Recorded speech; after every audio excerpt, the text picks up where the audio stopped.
नमस्कार दोस्तों, मैं चंद्रा आईएएस परिवार से जया सिसोदिया बोल रही हूँ। मेरा वीडियो पसंद आए तो आप इसको लाइक करिए, शेयर करिए, कमेंट के माध्यम से अपनी प्रतिक्रिया दीजिए।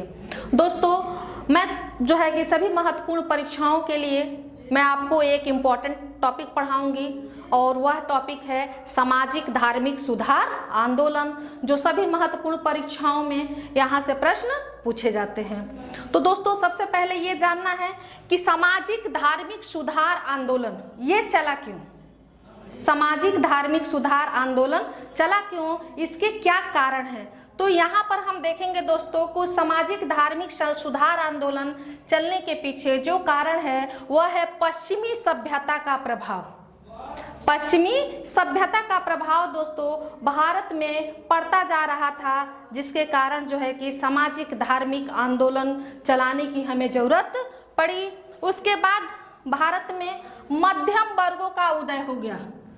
समाज में आप देखेंगे कि सबसे ज्यादा क्या हो गया, मध्यम वर्गों का उदय हो गया। और मध्यम वर्गों के उदय के कारण जो है कि इस आंदोलन को चलाने की आवश्यकता महत्वपूर्ण हुई, क्योंकि समाज था वो पूरी की पूरी तरीके से संक्रमण काल के दौर से गुजर रहा था।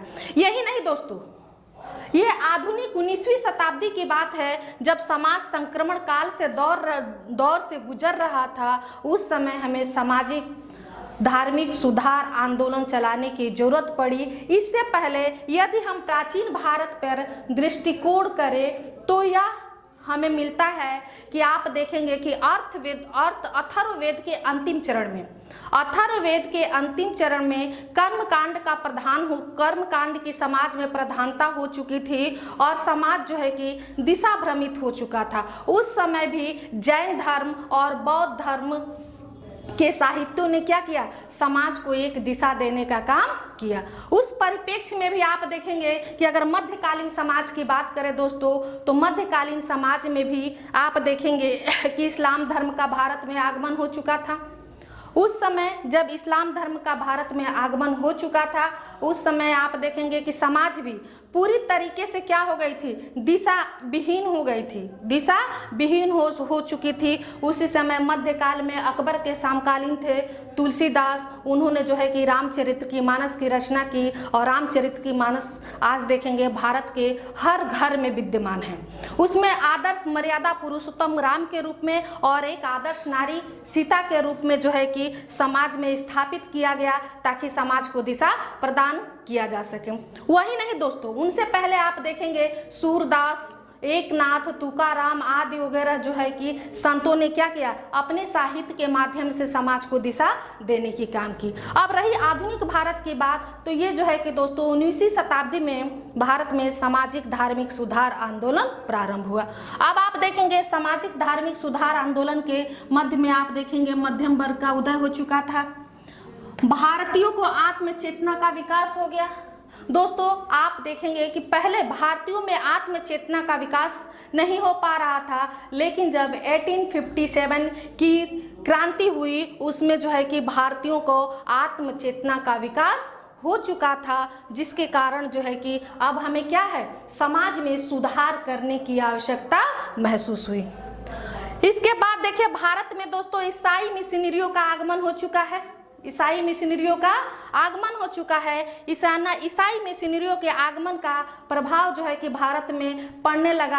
आप देखेंगे कि उन लोगों ने जो है कि राजनीतिक इशू, उसके बाद से सोशली इशू, उसके बाद जो है कि इकोनॉमिक इशू जो था, उसी के सुधार के रूप में, रिफॉर्म के रूप में क्या करना पड़ा, जो है कि यह आंदोलन चलाने की आवश्यकता पड़ी। अब देखिए ब्रिटिश सरकार जो है कि भारतीय सामाजिक व्यवस्थाओं में सबसे ज्यादा जो है कि हस्तक्षेप करने लगे और आगे जो है कि भारतीय बुद्धिजीवियों को आना पड़ा, जिसके कारण जो है कि समाज में सुधार करने की आवश्यकता पड़ी।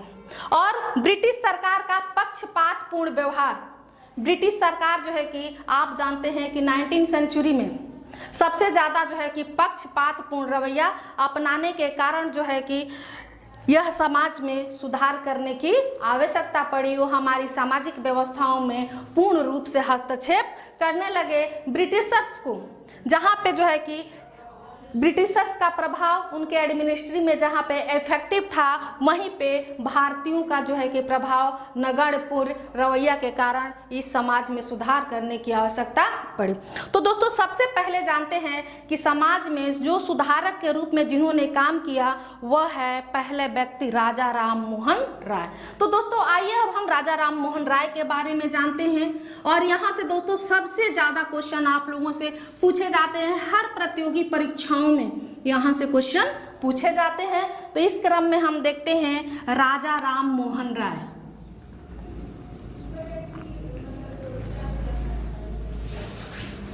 राजा राम मोहन राय,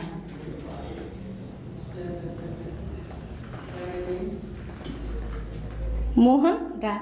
देखिए दोस्तों, राजा राम मोहन राय के बारे में जानने से पहले ये जानना है कि इनकी संस्था कौन सी है, इनकी संस्था कौन सी है। तो राजा राम मोहन राय की जो संस्था है वह है ब्रह्म समाज। ब्रह्म समाज, ब्रह्म समाज। अब दोस्तों आपसे क्वेश्चन बार बार पूछा जाता है कि ब्रह्म समाज का संस्थापक कौन है, ब्रह्म समाज का संस्थापक कौन है, फाउंडर कौन है। तो आप बताएंगे कि राजा राम मोहन राय क्या थे, ब्रह्म समाज के संस्थापक थे। ब्रह्म समाज की स्थापना कब हुई थी? तो 1828 में ब्रह्म समाज की क्या हो गई थी, स्थापना हो गई थी दोस्तों। 1828 में ब्रह्म समाज की स्थापना हुई थी। अब देखिए थोड़ा सा हम राजा राम मोहन राय के इतिहास के बारे में जानना चाहते हैं, बता रही हूं मैं आप लोगों को। देखिए दोस्तों, इनका जन्म 1773 ईस्वी में बंगाल के राधानगर गांव में हुआ था। राधानगर गांव में हुआ था, राधानगर गांव में हुआ था। कहीं कहीं पे दोस्तों ये जो डेट है वो 72 भी मिलता है, तो इस पे आप ध्यान मत दीजिएगा। अलग अलग किताबों में अलग अलग जो है कि समय इनको बताया गया है। नेक्स्ट, ये जो है कि इनका जन्म रूढ़िवादी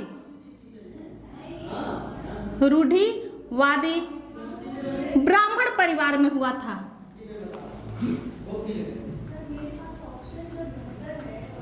इनका जन्म रूढ़िवादी ब्राह्मण परिवार में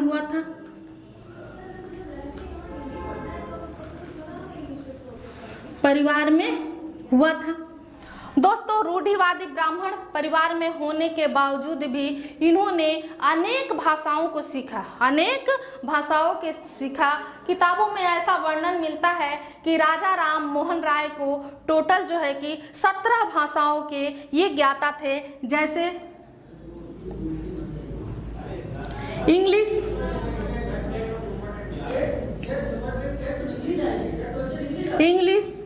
फारसी, उर्दू,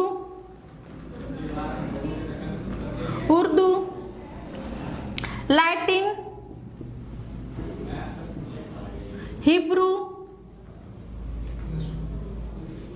आदि भाषाओं के ये ज्ञाता थे। ठीक, उसके बाद दोस्तों इनके बारे में इन्हें क्या क्या नाम से जाना जाता है जो बार बार परीक्षाओं में पूछा जाता है। तो अब आइए उसके बारे में हम देखते हैं।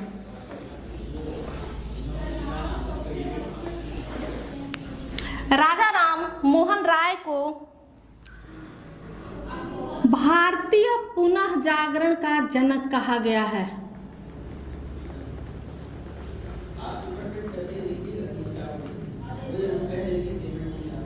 जागरण का जनक कहा गया है। ठीक, यह क्वेश्चन बार बार पूछा जाता है कि भारतीय पुनः जागरण का जनक किसे कहा जाता है? तो राजा राम मोहन राय को। दूसरा, आधुनिक भारत का पिता,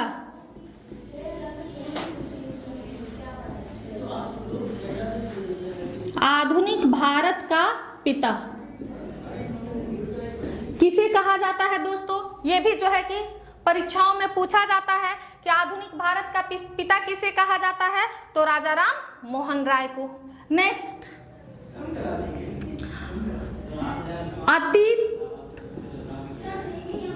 एवं भविष्य के मध्य सेतु किसे कहा जाता है? अतीत एवं भविष्य के मध्य सेतु किसे कहा जाता है? तो राजा राम मोहन राय को कहा जाता है। नेक्स्ट, इनको सांझ एवं भोर का तारा कहा जाता है।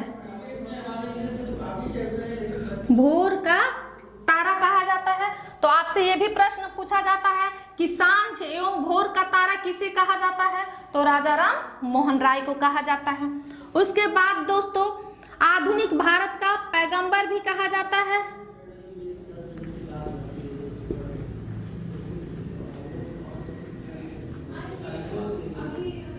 आधुनिक भारत का पैगंबर किसे कहा जाता है? राजा राम मोहन राय को कहा जाता है। नेक्स्ट दोस्तों, इन्हें जो है कि आधुनिक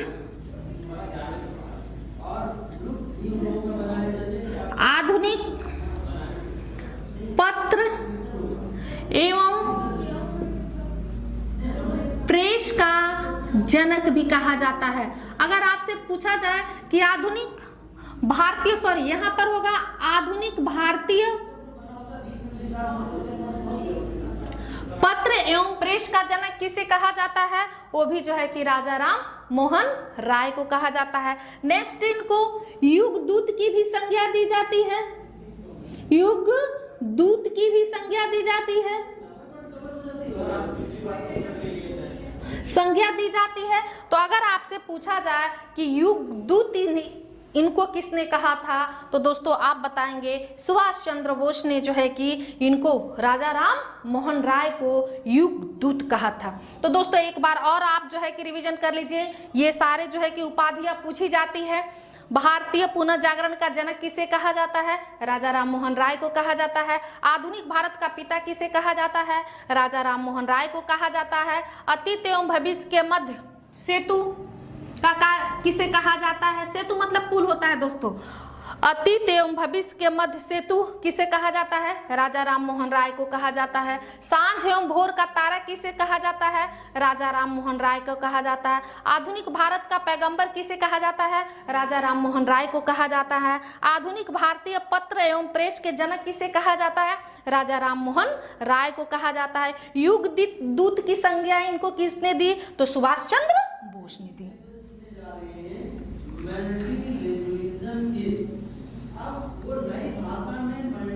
सुभाष चंद्र बोस ने इन्हें जो है कि युग दूत की संज्ञा दी। अब आइए दोस्तों इनके बारे में और जानते हैं।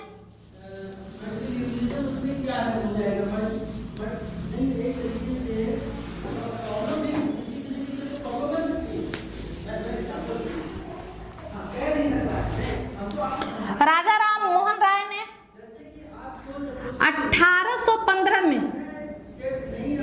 1815 में आत्मीय समाज की स्थापना की।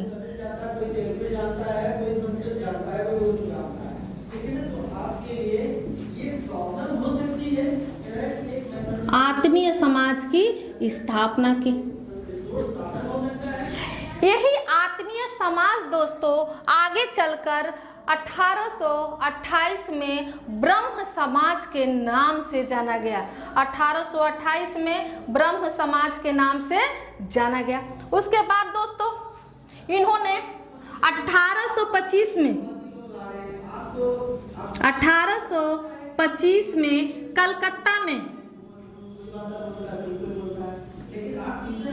कलकत्ता में वेदांत कॉलेज की स्थापना की। वेदांत कॉलेज की स्थापना की। वेदांत कॉलेज की स्थापना की। यह क्वेश्चन जो है कि आपसे बार बार पूछा जाता है कि वेदांत कॉलेज की स्थापना किसने की? तो राजा राम मोहन राय ने की।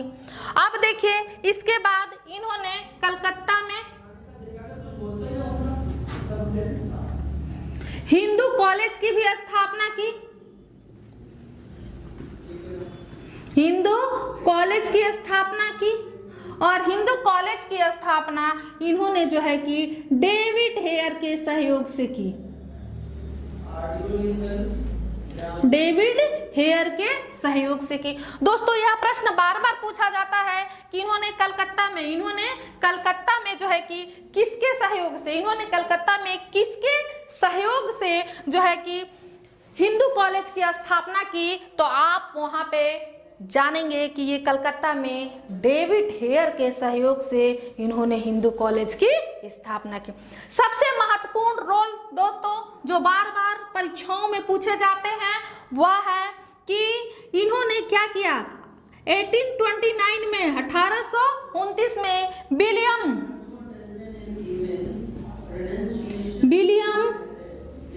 बेंटिक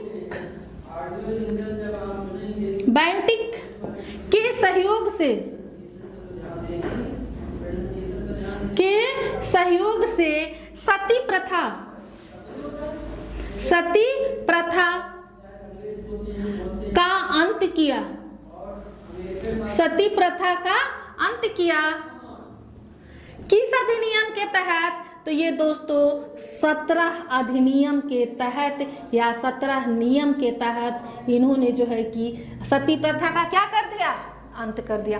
तो दोस्तों यहाँ पे सबसे समझने वाली बात ये है कि अगर विलियम बेंटिक के सहयोग से इन्होंने 1829 में सती प्रथा को क्या कर दिया, अंत कर दिया। लेकिन दोस्तों ये भी जानना कंपलसरी है, अनिवार्य है कि सती प्रथा का प्रारंभ कहाँ से हुआ। सती प्रथा का प्रारंभ कहाँ पर हुआ, किस अभिलेख में सती प्रथा का उल्लेख किया गया। तो सबसे पहले ये हम जानते हैं दोस्तों, यहाँ पे थोड़ा सा देख ले कि आप देखेंगे कि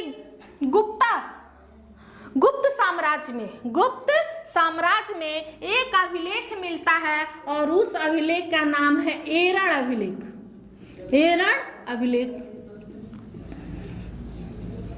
यह अभिलेख कब मिला है? तो यह अभिलेख दोस्तों 510 बीसी में क्या मिला है, यह अभिलेख मिला है। यह अभिलेख मिला है और पहली बार यह अभिलेख किसका है दोस्तों, तो ये भानुगुप्त का है। भानुगुप्त का क्या है, ये अभिलेख है और इसी अभिलेख में पहली बार सती प्रथा का उल्लेख हुआ है। सती प्रथा का उल्लेख हुआ है। तो दोस्तों अगर आप नहीं जानते होंगे तो ये जानिए कि गुप्त साम्राज्य में एक अभिलेख मिला है जिसे हम एरण अभिलेख के नाम से जानते हैं। वह कब मिला है, 510 बीसी में मिला है। किसका अभिलेख मिला है, भानुगुप्त का अभिलेख मिला है। उसी में पहली बार सती प्रथा का उल्लेख किया गया है। ठीक, तो अब आप देखिए कि ऐसा बताया जाता है कि इतिहासकार बताते हैं कि राजा राम मोहन राय के बड़े भाई की पत्नी सती हो गई थी। दोस्तों जब किसी भी स्त्री का पति युद्ध भूमि में शहादत हो जाता है, यानी कि उसकी मृत्यु हो जाती है, तो मृत्यु होने के बाद उसकी चिता पर उसकी स्त्री को क्या करना पड़ता है, बैठना पड़ता है और अग्नि स्नान करना पड़ता है। इस प्रथा को जो है कि क्या कहा गया, जो है कि सती प्रथा के नाम से जाना जाता है। तो दोस्तों राजा राम मोहन राय क्या की इस जो है कि समाज का यह जड़ व्यवस्था का इन्होंने क्या किया, अंत किया सती प्रथा का। ठीक, अब आगे देखिए दोस्तों इनके बारे में। तो देखिए एक बार रिवीजन कर लीजिए। 1815 में आत्मीय समाज की स्थापना हुई। 1825 में कलकत्ता में वेदांत कॉलेज की स्थापना की गई। कलकत्ता में हिंदू कॉलेज की स्थापना हुई डेविड हेयर के सहयोग से। 1829 में विलियम बेंटिक के सहयोग से सती प्रथा का क्या किया गया, अंत किया गया। और सती प्रथा का साक्ष्य जो है कि भानुगुप्त के एरण अभिलेख में 510 ईस्वी में पहली बार मिली। तो अगली क्लास हम जो है कि नेक्स्ट क्लास कर लेंगे दोस्तों। धन्यवाद। यदि मेरा वीडियो पसंद आए तो आप इसको लाइक करिए, शेयर करिए और सब्सक्राइब करिए।